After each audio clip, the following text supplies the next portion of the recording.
بسم اللہ الرحمن الرحیم الحمدللہ والصلاة والسلام علی رسول اللہ وعلی آلہ وصحبہ ومن والہ وبعد۔ محترم ناظرین و سامعین، حضرات و خواتین، السلام علیکم ورحمۃ اللہ وبرکاتہ۔ ذکر و دعا سیرت رسول کے روشنی میں اس پر کچھ اہم باتیں آج آپ کے سامنے پیش کی جاتی ہیں۔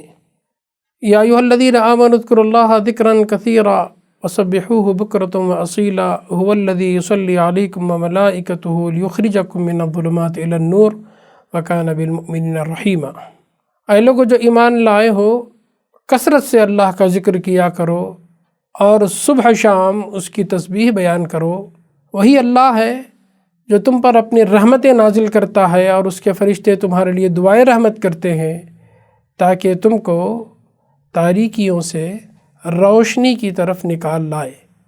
اللہ تعالیٰ مؤمنوں پر بے پناہ مہربان ہیں۔ دوسرے ایک اور آیت میں اللہ نے فرمایا فاذکرونی اذکرکم واشکروا لی ولا تکفرون، تم مجھے یاد کرو میں تمہیں یاد کروں گا اور تم میرے ناشکرے نہ بنو۔ اور تیسری آیت میں اللہ نے فرمایا الذین آمنوا وتطمئن قلوبہم بذکر اللہ الا بذکر اللہ تطمئن القلوب، جو لوگ ایمان لائے ان کے دلوں کو اللہ کے ذکر سے اطمینان ملتا ہے۔ خبردار، دلوں کا اطمینان تو اللہ ہی کے ذکر سے حاصل ہوتا ہے۔ ایک موقع پر اللہ کے نبی صلی اللہ علیہ وسلم صحابہ کے ساتھ تشریف لے جا رہے تھے تو ایک پہاڑ کے قریب جب آپ پہنچے تو آپ نے فرمایا سبق المفردون، مفردون آگے بڑھ گئے۔ صحابہ نے پوچھا مل مفردون یا رسول اللہ، مفردون سے کیا مراد ہے اللہ کے وسلم؟ تو آپ نے فرمایا الذاکرون اللہ کثیر والذاکرات، اللہ تعالیٰ کا کثرت سے ذکر کرنے والے مرد اور کثرت سے ذکر کرنے والی عورتیں، یہ مفردون ہیں۔ پیارے نبی صلی اللہ علیہ وسلم نے فرمایا مثل الذی یذکر ربہ والذی لا یذکر ربہ مثل الحی والمیت، وہ شخص جو اللہ کا ذکر کرتا ہے اور وہ شخص جو اللہ کا ذکر نہیں کرتا، دونوں کی مثال زندے اور مردے کی سی ہے۔ ایک اور حدیث میں آپ نے فرمایا انا عند ظن عبدی بھی، حدیث قدسی ہے، اللہ تعالیٰ خود فرماتے ہیں کہ میں اپنے بندے کے عین گمان کے مطابق ہوں۔ وَأَنَا مَعَهُ إِذَا ذَكَرَنِي، اور میں اس کے ساتھ ہوتا ہوں جو وہ مجھے یاد کرتا ہے۔ جب وہ اپنے دل میں مجھے یاد کرتا ہے تو میں بھی اسے اپنے دل میں یاد کرتا ہوں، اور جب وہ کسی جماعت میں میرا تذکرہ کرتا ہے تو میں بھی اس سے بہتر جماعت میں اس کا تذکرہ کرتا ہوں۔ جب وہ مجھ سے ایک بالشت قریب ہوتا ہے تو میں اس سے ایک ہاتھ قریب ہوتا ہوں، اور جب وہ مجھ سے ایک ہاتھ قریب ہوتا ہے تو میں اس سے 2 ہاتھ قریب ہوتا ہوں۔ جب وہ میری طرف چل کر آتا ہے تو میں اس کی طرف دوڑ کر آتا ہوں۔ طویل حدیث ہے۔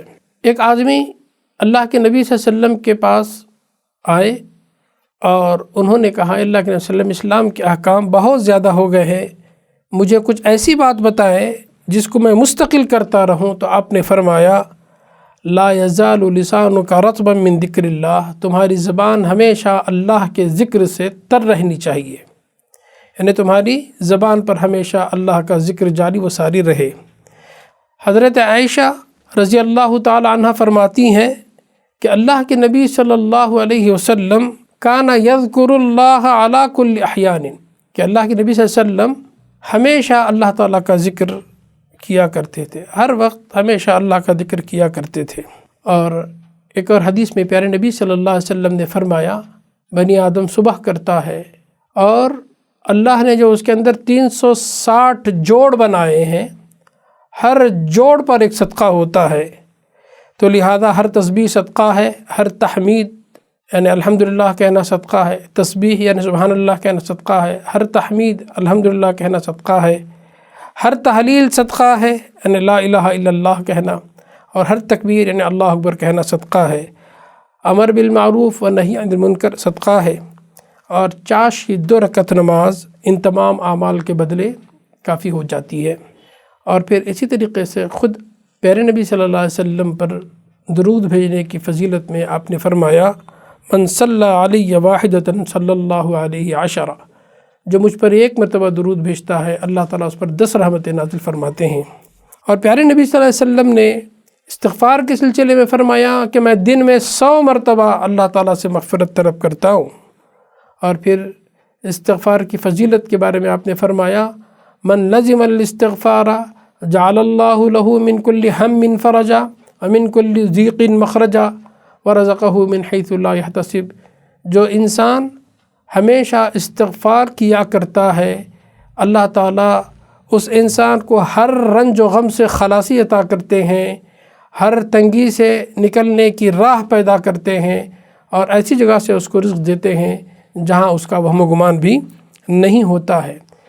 پیارے نبی صلی اللہ علیہ وسلم نے ان 7 خوش نصیب انسانوں کے بارے میں جنہیں قیامت کے دن جب کوئی سایہ نہیں ہوگا سوائے عرش الہی کے سائے کے، اللہ اپنے عرش کے سائے میں جگہ دیں گے، ان میں اس آدمی کا بھی ذکر کیا، رجل ذکر اللہ خالیا ففاضت عیناہ، کہ وہ شخص جس نے تنہائی میں اللہ کو یاد کیا اور اس کے آنکھوں سے آنسو جاری ہو گئے، وہ شخص بھی اس میں ہوگا۔ اذکار مسنونہ کی کئی قسمیں ہیں۔ ایک وہ اذکار جو صبح شام کیے جاتے ہیں، اور وہ دعائیں جو صبح شام پڑھی جاتی ہیں، پہلے نبی صلی اللہ علیہ وسلم اس کا بڑا اہتمام کیا کرتے تھے، جیسے اللہم بک اصبحنا بک امسینا بک نحیا بک نموت۔ تو ایک تو وہ صبح شام کے اذکار اور دعائیں ہیں۔ نمبر 2 عام حالتوں میں کی جانے والی دعائیں اور اذکار ہیں۔ نمبر 3 خاص حالتوں اور مناسبتوں میں پڑھی جانے والی دعائیں اور کیے جانے والے اذکار ہیں۔ اور نمبر 4 شدت اور تکلیف کے وقت میں یا مخصوص اوقات میں کی جانے والے اذکار اور دعائیں ہیں۔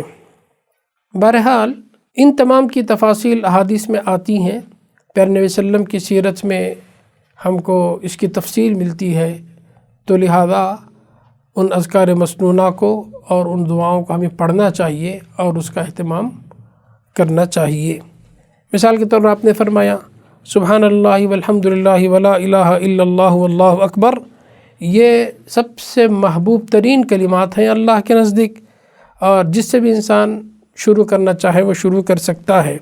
اور پھر آپ نے فرمایا جس نے بھی سبحان اللہ وبحمدہ 100 مرتبہ کہا، اللہ تعالیٰ اس کے گناہوں کو معاف کر دیتے ہیں، خواہ وہ سمندر کے جھاگ کے برابر ہی کیوں نہ ہو۔ اور عافیت کی دعا پیارے نبی صلی اللہ علیہ وسلم ہمیشہ کیا کرتے تھے، اللہم انی اسألک العفو والعافیۃ فی الدنیا والآخرہ، اللہم انی اسألک العفو والعافیۃ فی دینی و دنیای و اہلی و مالی، اللہم استر عوراتی و آمن رعاتی، اللہم احفظنی من بین یدی ومن خلفی وعن یمینی وعن شمالی ومن فوقی وان اعوذ بک ان اغتال من تحتی۔